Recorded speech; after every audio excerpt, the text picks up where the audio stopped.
We made some other improvements here in Payroll in version 14. When you come to the Email Pay Stubs menu option here, there's a new checkbox option to include printed checks in the list.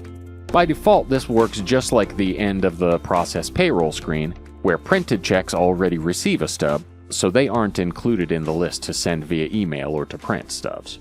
By default, it would only be employees paid by direct deposit or manual checks. However, if you want to be able to email everyone a pay stub, regardless of the payment method, you can check that option here and they'll be included as well.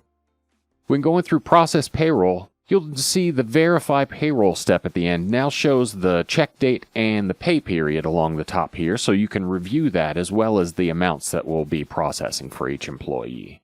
Also, if you get to this point and then have a badly timed power outage, or get disconnected from PowerChurch Online, or otherwise have to exit before the process is complete, PowerChurch will save that payroll session data in progress, allowing you to reload it at a later time to complete the process. It will remind you next time you log in, or come back to the Process Payroll screen, that this saved payroll session is waiting to be completed.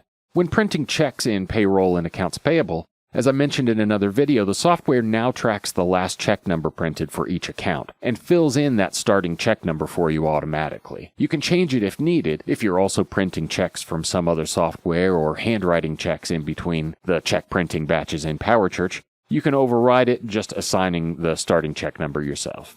And when you post payroll, the software no longer prompts to override the default behavior of the check date determining the posting month. It still does this by default, so if a check is dated October 1st, the transaction in Fund Accounting will be assigned the posting month of October.